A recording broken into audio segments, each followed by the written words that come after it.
Hello বন্ধুরা, তো চলে এসেছি আবার একটি বিশেষ গুরুত্বপূর্ণ আপডেট নিয়ে। তো আরপিএফ রিক্রুটমেন্ট 2024 তো ভ্যাকান্সি পাবলিশড হয়েছে। তো সেখানে ভ্যাকান্সি আছে এসআই এবং কনস্টেবল উভয়ই। তো তোমরা ভিডিওতে বয়স কত লাগবে, যোগ্যতা কী লাগবে, সিলেবাস কেমন থাকবে, তো সমস্ত কিছু জানতে পারবে। আবেদন ফি বা কত লাগবে। তো রেলওয়ে রিক্রুটমেন্ট বোর্ডের পক্ষ থেকে 4,660টি শূন্যপদে কনস্টেবল এবং সাব ইন্সপেক্টর পদে বিজ্ঞপ্তি প্রকাশ করেছে, যার মধ্যে 4,208টি আছে শূন্যপদ কনস্টেবলদের জন্য এবং 452টি শূন্যপদ আছে সাব ইন্সপেক্টর পদের জন্য। তো উক্ত নিয়োগের মধ্যে আর কি যে প্রক্রিয়া সেটা 15 এপ্রিল থেকে আবেদন শুরু হবে, অর্থাৎ 15 এপ্রিল 2024 থেকে। এবং নিয়োগ সংক্রান্ত যে সমস্ত তথ্য তোমাদেরকে আমি প্রথমেই বললাম, যে সম্পূর্ণ তথ্য তোমরা জানতে পারবে ভিডিওতে।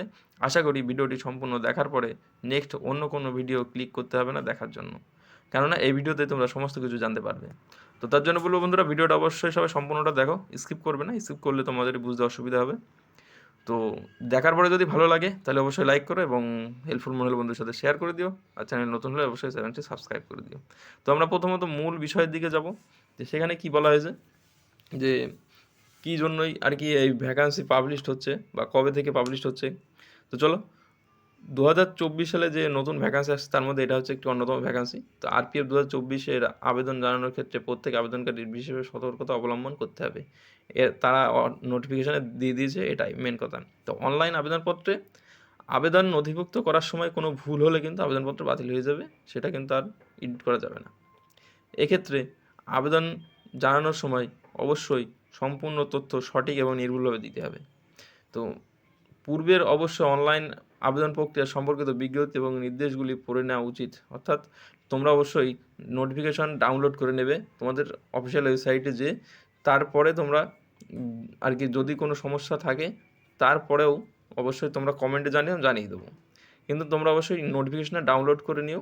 তো প্রথমত আবেদন জানার জন্য চাকরিপত্র রেলওয়ে যে প্রোটেকশন অফিসিয়াল ওয়েবসাইট আছে সেখানে যেতে হবে। সেখানে যে ইমেল আইডি এবং মোবাইল নাম্বার, নিজের নাম, ডেট অফ বার্থ দিয়ে রেজিস্ট্রেশন সম্পূর্ণ করতে হবে। এবং আবেদনকারী একটি আইডি ও পাসওয়ার্ড পাওয়া যাবে সেখান থেকে, অর্থাৎ যেটা নর্মাল হয়ে থাকে আইডি পাসওয়ার্ড তৈরি করতে হবে এবং সেটা দিয়ে রেজিস্ট্রেশন করার পরে আবার নতুন করে আইডি পাসওয়ার্ড দিয়ে খুলে তবে ফর্ম ফিল আপটা করতে হবে। তো ফর্ম ফিল আপ করার পরে যেটা আর কি আসবে তোমাদের, তো সেটা হচ্ছে আবেদনপত্রে তোমাদের যে শিক্ষাগত যোগ্যতা যেগুলো দিতে হবে ফর্ম ফিল আপ করতে, যে মাধ্যমিকের ডকুমেন্ট, গ্র্যাজুয়েশন দিতে হবে, কারণ এসআই ক্ষেত্রে যারা আবেদন করবে তাদের গ্র্যাজুয়েশন সার্টিফিকেট, মার্কশিট যেটা লাগে সেটা দিতে হবে, সিগনেচার আপডেট করতে হবে, সমস্ত তথ্য আপলোড করতে হবে। এই সমস্ত কিছু সঠিক সম্পূর্ণভাবে আপলোড করার পরে সবশেষে আবেদনপত্রটি যে তথ্যটি সেগুলো ভালো করে যাচাই করে নেবে, কেননা একবার ভুল হলে সাবমিট করার পরে কিন্তু নেক্সট অপশান তোমরা পাবে না। এটা তারা তাদের নোটিফিকেশনে মানে হাইলাইট করে জানিয়ে দিয়েছে। সবশেষে সম্পূর্ণ আবেদন যেটা আর কি সাবমিট করার পরে তোমাদের একটা অ্যাকনলেজমেন্ট যেটা দেয় সমস্ত অ্যাপ্লিকেশনের ক্ষেত্রে, সেটা বের করে নেবে, যেটা তোমাদেরকে পরবর্তী কাজে লাগবে। তো অনলাইন আবেদন জানানোর ক্ষেত্রে ওবিসি এবং জেনারেলদের 500 টাকা করে অনলাইন ফি জমা করতে হবে। অন্যদিকে তপশিলি জাতিভুক্ত এবং মহিলাদের ক্ষেত্রে 250 টাকা করে জমা করতে হবে, অর্থাৎ 250 টাকা করে অনলাইনে কাটিয়ে দিতে হবে। এটা তোমরা ইউপিআই বা অন্যান্য ক্ষেত্রেও কাটিয়ে নিতে পারো বা ব্যাংকে যেয়ে। তারপর কী আছে দেখো, কনস্টেবলদের ক্ষেত্রে চাকরিতে ন্যূনতম 18 বছর বয়স থাকতে হবে। সাব ইন্সপেক্টরদের ক্ষেত্রে চাকরি প্রার্থীদের অর্থাৎ ন্যূনতম 20 বছর বয়স থাকতে হবে। তো দুই ক্ষেত্রেই আবেদন জানানোর জন্য বয়সের ঊর্ধ্বসীমা যেটা দেওয়া হয়েছে, তো সেটা তোমরা দেখে নাও, যে 25 বছর। তো তপশিলি জাতিদের ক্ষেত্রে যেটা পাওয়া যায় 5 বছরের ছাড়, এবং ওবিসি শ্রেণীভুক্ত প্রার্থীদের 3 বছরের ছাড় পাবেন।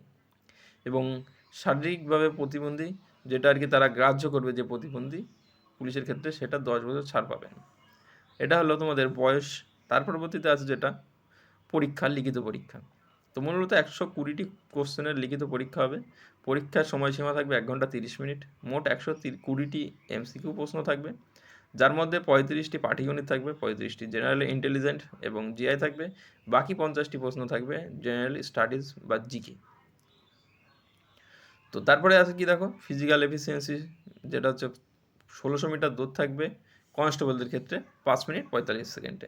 সাথে কী থাকবে, 14 ফুট লং জাম্প এবং 4 ফুটের হাই জাম্প থাকবে। এবং লেডি কনস্টেবল অর্থাৎ মহিলা প্রার্থীদের ক্ষেত্রে 800 মিটার দৌড় থাকবে 3 মিনিট 40 সেকেন্ডে, লং জাম্প করতে হবে 9 ফুট এবং হাই জাম্প করতে হবে 3 ফুট। এটা গেল কনস্টেবলদের ক্ষেত্রে ফিজিক্যাল এফিসিয়েন্সি টেস্ট। এর পরবর্তীতে আছে সাব ইন্সপেক্টর পদে আরপিএফের সাব ইন্সপেক্টর পদে যে দৌড় বা এফিসিয়েন্সি টেস্ট সেটা 1600 মিটার দৌড়াতে হবে 6 মিনিট 30 সেকেন্ডে, লং জাম্প করতে হবে 12 ফুট এবং হাই জাম্প করতে হবে 3 ফুট 9 ইঞ্চি। মহিলা প্রার্থীদের 800 মিটার দৌড় সম্পন্ন করতে হবে 4 মিনিটে এবং লং জাম্প করতে হবে 9 ফুট এবং হাই জাম্প সাথে 3 ফুট আছে।